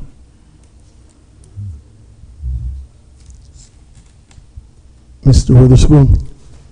Thank you, Mr. Vice Chair. Appreciate it. This Friday would end our regular league play at the Spoon Summer Basketball League. Then we'll take a week off, let the coaches prepare for playoff. Playoff will begin on the 16th, 18th, and 20th championship game for 19th Street, and the 17th and 19th at Bayview Park. I will send an email out to all council and administration on dates and times. The public will be able to log in on spoonsleague.org and get the schedule as well. I want to thank the Erie Police Department and the District Attorney Office for providing police security at the courts. We have had 0 incidents, and I really believe their presence make a difference. One of the officers mentioned to me day after the shooting on, I think around 24th and Holland, that those individuals were in fact at our courts watching the game and watching the folks they were upset about for whatever reason. It's very hard for myself and the volunteers to pick out those individuals, but the training that the police department have on identifying body language and watching the movements as explained to me, they picked them out and they had their eyeballs on them. And that makes a big difference. It's never the kids who are participating, it's always the individuals who's there. Also, the police picked up notification off Facebook. That shows the ignorance of the individuals. But we'll continue to do what we think is best in the area of outdoor recreation for the summertime for our youth. It's not going to stop us, it's not going to deter us. But I need to let everyone know, if I see you, I'm gonna tell. Unfortunately, if a police shoot an individual, the whole world wanna pick it. But when another individual shoots another one in our neighborhood with 30 people present, nobody's seen anything, and there's no march, there's no flowers, there's no nothing. That has to stop. That has to stop. The loss of a life is the loss of a life, whether police do it or your next door neighbor. Thank you, Mr. Chairman. Mr. Winarski. Thank you, Mr. Vice President. Just to follow up with some of my colleagues here as we're talking about gun violence, youth shootings, and different issues that have affected this city of ours. One thing that I've been in contact with our police chief as well as our former police chief is possibly getting a juvenile division back in our police department. It may be a one-man operation right now, but it's something that in the past I believe there was 4 officers involved, and although it may mean more manpower on the force, maybe some of that ARP monies can be put towards that. Maybe if we get them at a younger age, we can steer them down a different path or the right path before it escalates and gets worse. But really, that's all the comments I have this morning. Thank you, Mr. Vice.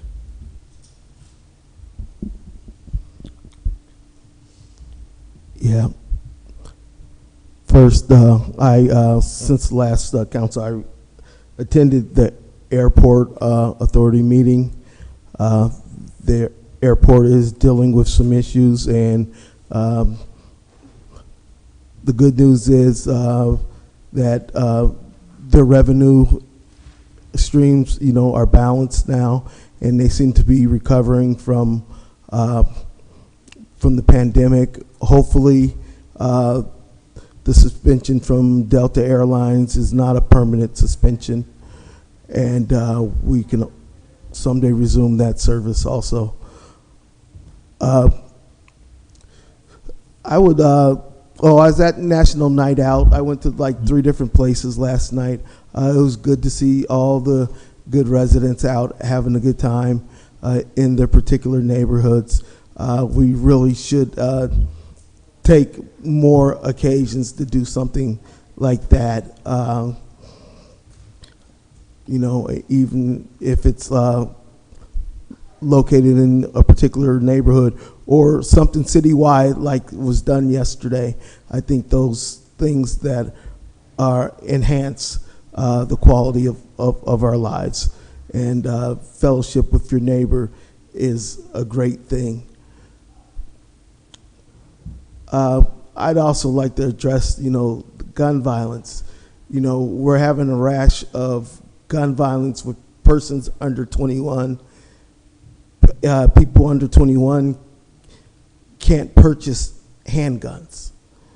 And so we have a problem and a breakdown somewhere where these people are getting handguns. And we'd have to assume they're getting them from adults. And so I just say, make sure you put your trigger locks on, make sure you lock your gun cabinets, you lock your gun safes, and that people underage do not have access to them.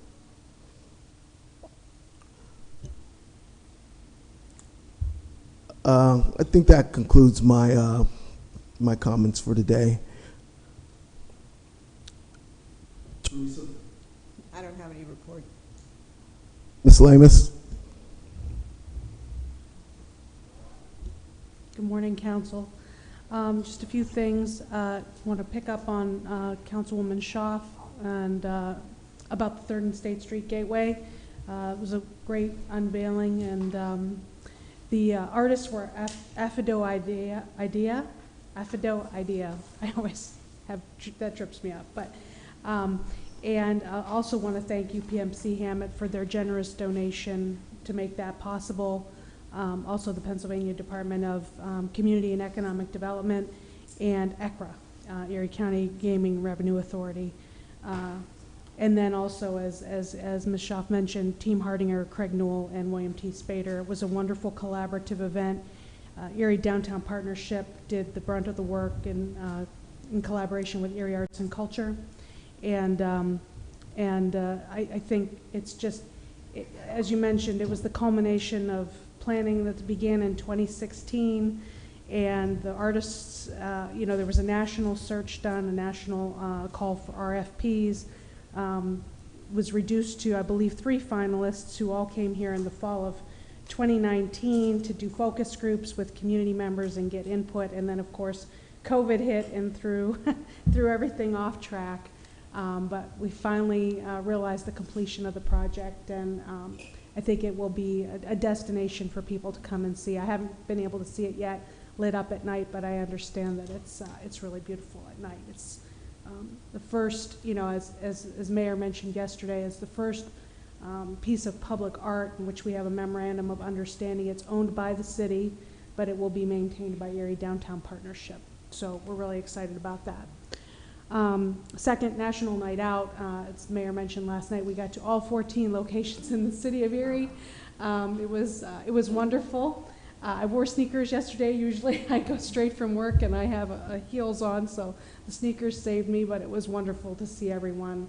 I just hope that, with the current Delta variant, that we can keep that under control in Erie County and we don't have to revert to being, shut in our homes again. Next is, I want to draw everybody's attention to the Footlights Theater.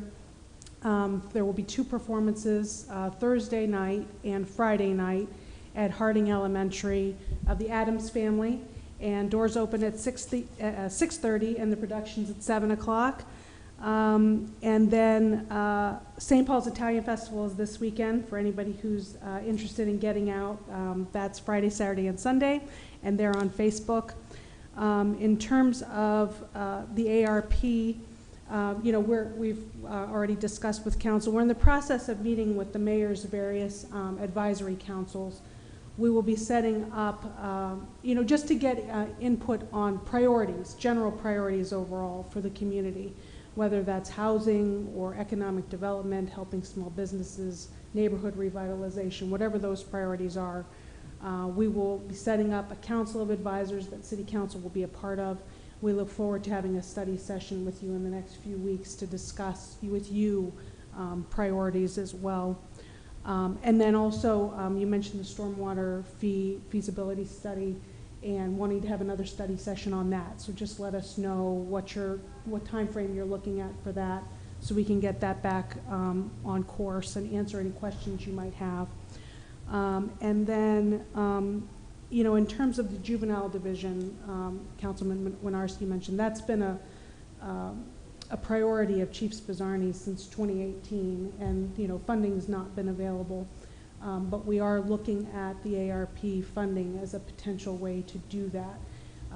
You know, when that, he believes and his team believes that when that was eliminated, you know, there were officers who dealt, you know, expressly with juveniles, and it may be, you know, something small, you know, somebody does something small, and because we don't have that juvenile division in place and officers are dealing with other issues, they don't get to address some of these smaller things.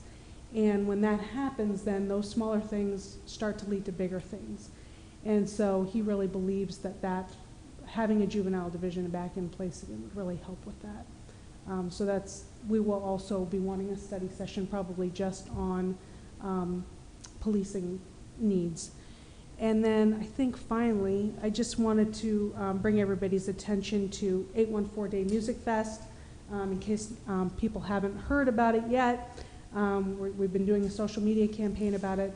In lieu of Celebrate Erie, 814 Day Music Fest will happen this year in 5 city parks: Bayview Park, Perry Square, Roger Young, Washington Park, and Griswold Park on Saturday, 814 Day, August 14th. We'll have 5 bands at each park from 3 p.m. to 9 p.m. And then movie nights at Frontier Park and McClellan Park. At Frontier, we'll be showing the movie Up. And at McClellan Park, the movie Sing. And those begin at 9 p.m. We've created a little card that lists all of the bands that will be playing. And we also have that posted on the 814day.com/music website, 814day.com/music. We'll have these available, these cards available at the entrance to City Hall in case anybody wants to come down and pick them up, but that is available online as well. So that's another opportunity for neighbors to get out into the community and gather and listen to some music. And there will be food trucks, there will be a few vendors here and there, but mostly it's just to gather for the music and to see one another. So look forward to it. Thank you.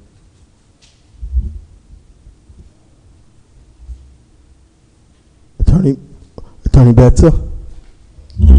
I don't have anything additional. I do thank council for their patience in the public hearing.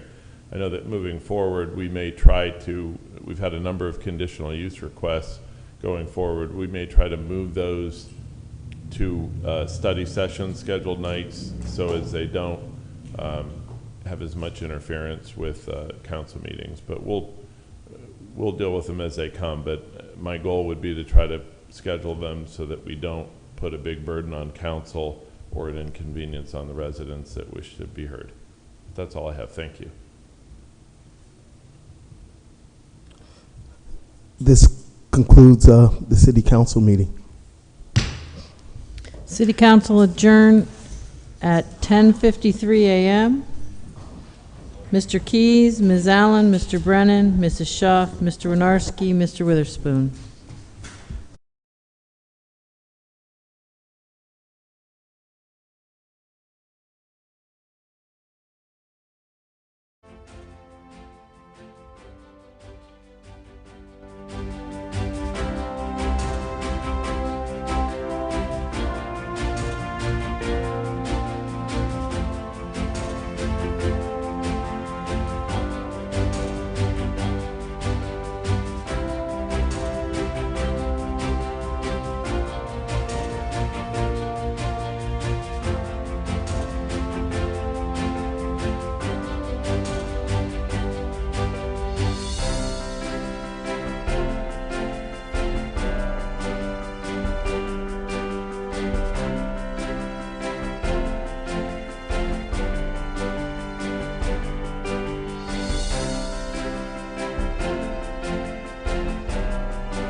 my council colleagues are not with us today. I didn't know that they had to take off. So you just basically have the three of us. If we have any questions for Paul. The other ones aren't, everyone else isn't here, so I can say the three best are here, right? Right. Okay, and I know we're on kind of a time frame, so I'm going to go through the agenda that Kathy and I had spoken about the other day. But I want to talk to you about the mid-year report, if you don't mind giving me 2 or 3 minutes to just go through, and I know you'll sit down tonight, tomorrow, this weekend, whenever you get a chance to look at the mid-year report, to understand the theory that was used in preparing this document. Now, the first thing we all know is a month ago or 3 weeks ago, we gave you the June numbers. Now, there might have been a couple accruals or a couple adds, but pretty much the column here that says year-to-date actual 6/30 of 21, those are pretty much the numbers you've already seen last month when I gave you the revenue expense summary report. So what goes on then is we take a look at what has happened the last 3, 4, 5 years and how revenues have come in. And I'll use income taxes because it's the first line item. So we'll take a look at, okay, where are collections as of today? And we're maybe, we were about 88% of the assessment. And with the real estate tax, and that might be a bad one because we always talk about budget, but with the tax collections, we also know that we never budget 100% collection of the assessed value because we never collect 100% of the assessed value. It's usually somewhere in the neighborhood of 90 to 91%. So we take a look at where we're at, what we think the mood of the taxpayer is, and what we've seen in the past, knowing that every year we're going to hit 91% of the budget, we're going to hit 90% of the assessed value, and then we'll look at, 5 years history and try to take, the math of that and come up with what a number is. So with that one, we look as though, we're projecting a variance of $225,000 being over the budget, which sounds good, but that still means about 9 or 10% of the people in the city are not paying their real estate tax bill, and that's going to get turned over to the county for delinquent, as a delinquency. So let me pick another one out. Our licenses and permits. Now there's a good one because we're all, we all get that LERTA list every week, and we look at what building is going on and what building is going to go on. Well, the last few years we've collected about $1 million a year in building permits and demolitions and the like. So at the halfway point in time, we look at, okay, this year we're at $600,000, and normally in July, August, September, October, we'll have this many new building permits taken out. We'll also have, X amount of demolitions done. So then the final step in the permit number is we go up and talk to Andy, because Andy Zimmerman's out there talking to the builders and the contractors every day, so he kind of knows, and he's getting a feeling, is this a normal year? Is this normally what's happening? Are we projecting the second half of the year to be where it's at? So a lot of the revenue numbers come from the historical data that we have on what's gone on. Now the expenditures, we know right now how many people, as the mayor said, just south of 90%, 87% of our budget is people and benefits and, all those things that go along with those two line items. So we know that if, we have 630 odd FTEs, if all the jobs are filled, well, then we know that through the end of the year, we're going to have salaries line item be at a basic number. And so we know how our health insurance is going. We know, FICA is a product of your salaries. So we can take a good look at, there may be an opening in this department, but it's only been for 2 months. So again, we're looking at trends and historical information. And the same thing with the services and supply numbers.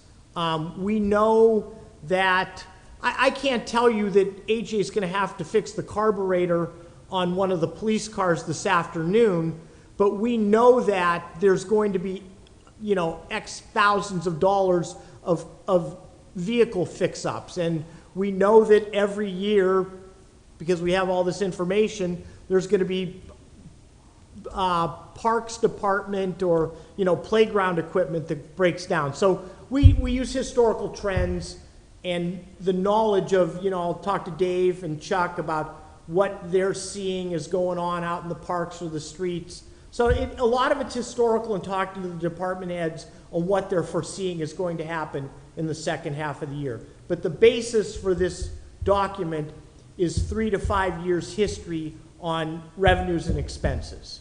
So in going through that, you know, just keep that in mind that something, you know, catastrophic could happen. Nobody could have foresaw what happened down on Fifth Street by Frontier Lumber. So, you know, stuff can happen. And then going through the various enterprise funds, your sewer, refuse, and golf, again, same thing. We look at historical revenues and historical spending. And I don't, you know, since there's only 3 of you here, and I don't want to be, you know, a doomsdayer here, but when the mayor was talking about the city sewer charges going down, you know, we've talked about that every year at budget sessions. There's, you know, in the budget handout book, there is a page that we show that the flow is going down year after year after year. And we've made do with it, but the problem is we keep using cash in bank or fund balance to, I mean, we're down, you know, 5 years ago we had $6 million in that bank account, in the sewer bank account. Now we have a couple $1 million in the bank account. So we're going to get to a day where, you know, we're going to be out of money and there's nothing we're going to do about it. Now, I talked to Paul Wojtek, and I'm going to bring something up, and please nobody throw anything at me, but, because I'm talking about spending money, but Paul Wojtek, every 5 years, the Water Authority, and Kathy can speak to this because she's their liaison, but every 5 years, the Water Authority hires a firm to come in and do a rate study for them. And it's been a company called Raftellus that's done the rate study. So they have all, and since we're basing our, and again, I'm not promoting Raftellus to say let's hire them, but they have all the information from the Water Authority. And since we base our sewer billings on what the Water Authority flow is, I mean, they'd be a great starting point and a great information person for us to help us with our sewer billings, because we know that costs are going up 1 to 2 to 3% every year. I mean, when we put out the RFPs for mercury and ferric chloride and polymer and all those things, they're going up. And if flows are going down a couple percent every year, we're going to come to a point in time where we're going to have a problem. And maybe, you know, having somebody from outside just my knowledge of this telling us that this is the way it is may be something we should look at the future. But the Water Authority does have a consulting firm, this Raftellus, that comes in every 5 years and does a rate study, and the Water Authority raises their rates 5% every year. You know, it's a lot of money, and we all know Paul's a taxpayer, and he's as cheap as they come, so I don't want to spend any more money on my house, but we're going to have problems sooner or later. I have listened to the presentation, and they seem like a very reputable firm to do something like that if we want to spend the money to do that. But the presentation was very worthwhile and showed all of the different. Oh yeah, I'm sure you still have that. It's about a 50-page book that they, you know, and they look at. There's a lot to it. So I very briefly spoke about, that's what the mid-year report, the theory behind the mid-year report, where we come up with the numbers, and, you know, if you look back what we've done in the mid-year report the last few years, versus how things end up, it's gonna be pretty close. So, this year, I mean, we budgeted well, council did a good job with the budget, and we're gonna break in the neighborhood of break even this year, so. As you get a chance to look at it, then please give me a call whenever you get a chance. The July numbers, as I said, Liz, in answering your question, I mean, the July numbers are not good numbers because the treasurer's office, you know, just with the timing of getting things upstairs to us, are still back at the middle of last week. So we have there's a lot of catching up to do. So when you look at this document compared to the document we're going to put out next week, usually the second week of the month, those numbers will be much better to look at. So looking at this, remember, please, you're probably 3, 4, 5 days behind in the revenues. Now, expenditures are good because the end of the month was last week and we paid the bills last week. So your expenditures are going to be good here. Your revenues are going to be a timing issue of probably about a week. Liz, I promise not to ask a question, okay. But I was wondering, because this happens somewhat frequently, and I don't want to jam up the mid-month council meeting, but would it make more sense, if not this year, next year, to think about having finance committee like before the mid-month meeting, do you think? I mean, would that give us yeah, the only time this really works well is if the first is on a Thursday, and then we get the numbers, hopefully Kaz or Ed get them upstairs to me by Monday or Tuesday, and I can go through everything and make sure everything looks well. And then by, next week on the 7th, Wednesday the 7th, it's good. But, like a week, like even the 4th, yes. We don't have to maybe do it There's always a timing but problem. I think, since we always have that timing problem, it's something we Right, can, so maybe we should look at the schedule and see, where we want to have our finance meeting, finance chair, if it's later in the week or too early in the month, we might want to move it to the second council meeting before. No, I agree with you completely because this has been an ongoing issue. My understanding, which I don't understand, is do we have all of those set dates, though, that are already published? So do we have to wait till next year in order to change the dates? You mean as far as the finance? I don't know that answer. I will say this, and maybe this timing issue, I think we brought this around 6, 8 years ago, 10 years ago, because when I first started in 2006, the gentleman that was finance director before me, he would wait till the numbers were perfected. So as we're sitting here right now, we really weren't looking, I mean, I would not be giving you numbers, these July numbers that weren't really perfect numbers. You'd be looking at the June numbers. So now you're almost 5 weeks behind. So that's why we started, it's not the best, it's the best we can do under the circumstances we have, but we're still a week behind, but at least we're not 5 weeks behind in this case. The other thing with doing it maybe at night would be that we would have presumably all or most of council here because, we are part-time and people have jobs. I mean, even me as a part-time council person, but I have part-time jobs, so just, we could think about it, Kathy, or find out maybe from Lori if we have to do them. Right, I agree with you completely. Yeah. So we'll follow up on that, Renee and Paul, so we can. Okay, so then with the July numbers, please take a look at those. Remembering your revenues will be much better off when we when I post the full book, you'll see everything. The 8-pager we give you now it's stripped down, and there's timing issues there. When you get the full book, you'll be a lot better off. The third thing I wanted to talk to you about today, and I've gone over we had Kathy upstairs to meet the auditing firm about a week or two ago, Kath, maybe. And just to give you an update on where we are, the DCED report, which is the first report that we have to send to the state, is completed, but it's not we're still in the review portion of that. We should have the DCED report done in the next week to 2 weeks or so. The audit, Kathy, as they told you and Kim from my office, that should be, they're looking at a Labor Day completion. They're coming back in a week or two to finish up their field work for the CAFR, and then what's called the single audit, which is the report that goes to the federal government. We have the report that goes to the state, the DCED, then the report that goes to all of us, the CAFR, the financial report, and then the single audit goes to the federal government. So 3 steps. The DCED report is pretty much done.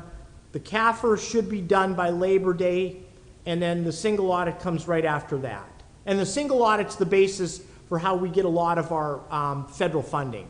So that's always an important one too.